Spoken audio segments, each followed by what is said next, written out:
first round and my OT. Like, I had specific shit that I even had in my OT. It wasn't just general bars. So I was like, look, I can't write. I am not good at memorizing. I cannot freestyle. I cannot risk choking in this battle after slipping up in my first one.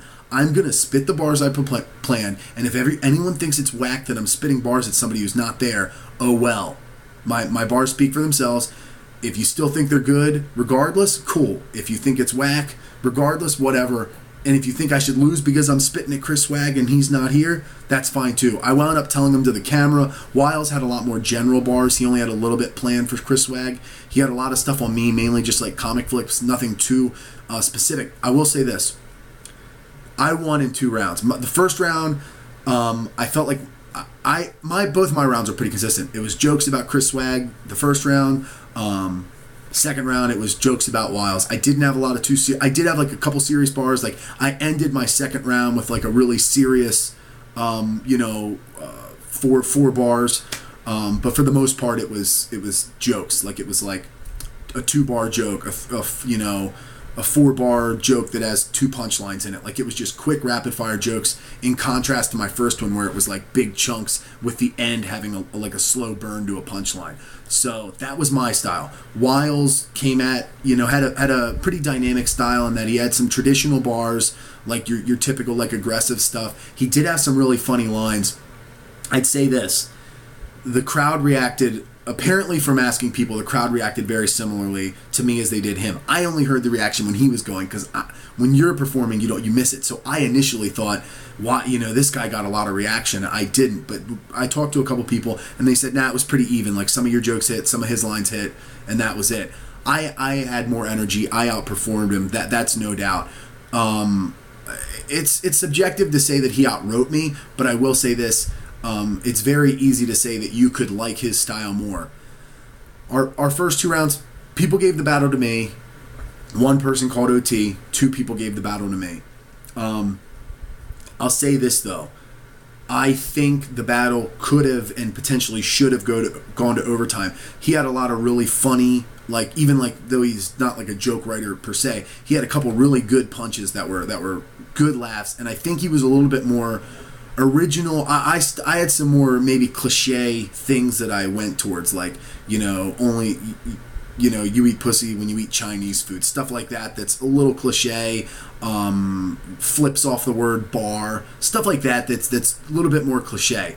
However, my writing, as far as rhyme schemes and stuff, were pretty technical, and anybody who rewatches it will hear that. Lots of multi-syllables, lots of very dense schemes, and so I don't know who outwrote each other. I think I have more intricate rhyming, and he probably has a more rap flow. His stuff flows a little bit more as far as like syllable counting, maybe. It has like a natural flow, whereas mine doesn't. It's more free form as far as that goes. I think I outrhyme him a little bit. He has a better flow, and he also was a little bit more original, maybe. I don't know. I'd have to rewatch the footage, but that's my take on it. I think it should have went to a 3rd round. It didn't. I won it. I won 2 points. I'm happy with that, but I feel bad for him because he did really well, and it sucks to lose when you don't choke or something, and you can't blame yourself. Like, he got all of his bars out, and he still lost, and I feel bad that, he didn't get the chance to have an OT or something. It probably would have went the same way because I had my shit ready. He probably had his shit ready, so I don't know how it would have went, but I would have given it to OT. I'm happy I got the 2-0. It was not a robbery, though. None of these battles were robberies. Nobody's there, like, very few people think that Wiles completely got robbed, but like a lot of battles, it could have gone to OT. That's just a fact. Going to be a lot of different opinions as far as who won, who was better, because our styles are so different. Our styles could not be any more night and day, could not be any more opposite. All right, and then in the main event, Ammo to Savage versus Codes. Codes went first. A fucking homeless guy walked in about 15 seconds into Codes bars. Codes had this really good intro about talking about like Ammo's rap history, about like, talking about his record, who he's faced, yada yada. Had some cool flips on, or good, not flips, but talked about name flips on Naps, their last battle, and it was very specific towards Ammo. The video dropped, you can watch it. I'm not going to talk too specifically about their bars because you can watch it now. That was, his shit was good, but this fucking homeless guy came in who was so funny. I mean, it was hard not to pay attention to this guy. He came up right next to me, and he goes, "Eat his ass up, eat his ass up, eat his ass up," like that, like just going in, like. And I don't know if he was talking to Ammo, like eat Codes up when he's done talking to you. Because it seemed like the guy was like pissed that Codes was maybe not, maybe I misinterpreted it because he was yelling at Codes later, but I don't know what was going on. I don't know what he was yelling at, but it was fucking hysterical. And dude, regardless of that, then he says, slow it down, or whatever he says. You can hear it in the video. And he's talking to Codes. Codes doesn't like miss a beat. Like, yeah, he says, listen to what I just said, and repeats himself, but he doesn't miss a damn beat. Now, I rewatched it. It's hard because the audience isn't responding to Codes. Like, at one point, they're like laughing at this guy.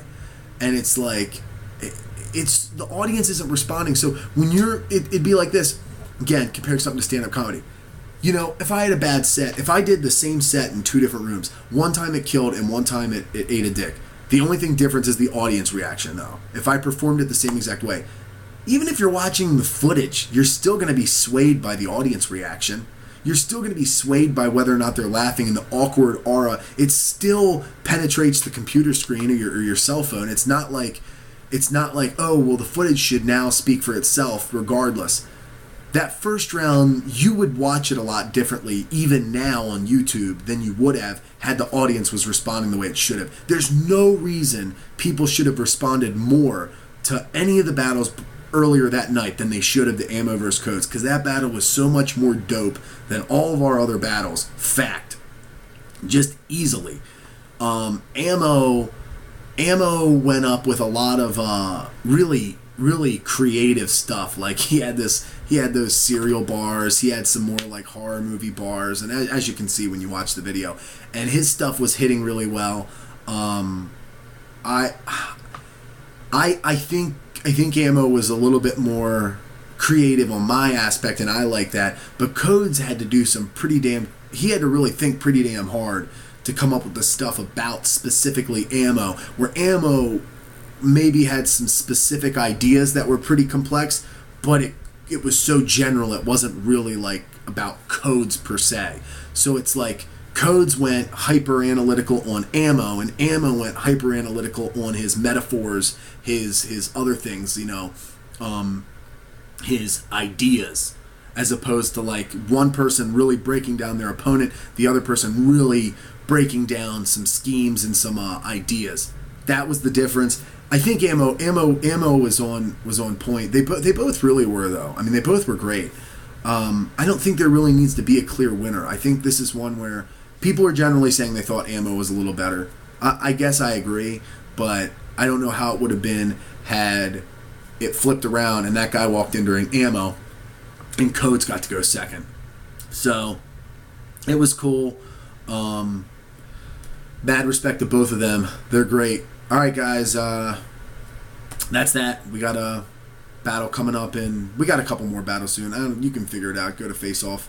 I'm looking to see if they even have their website on the flyer, and they don't. So if they don't even have it on their own damn flyer, I guess I don't need to say it in my promo vid. Oh, Chris Cowan, guy who runs ALR Inc., comes to all the shows, supports, he judges.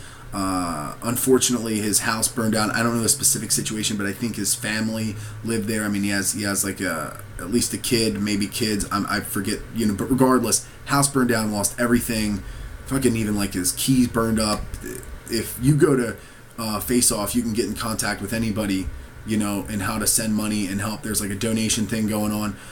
Chris Cowan, good guy, does a lot for the league for, I think, pretty much nothing in return, as opposed to maybe some promotion, but he doesn't actually, puts a lot of work in, and he's not doing it for his battle rap career. So, somebody needs to, people who can help support him really should, who have a little bit more money to play with.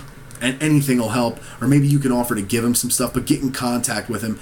It's Cowan, Cowan. It's Chris Cowan, and yeah, give him some shit.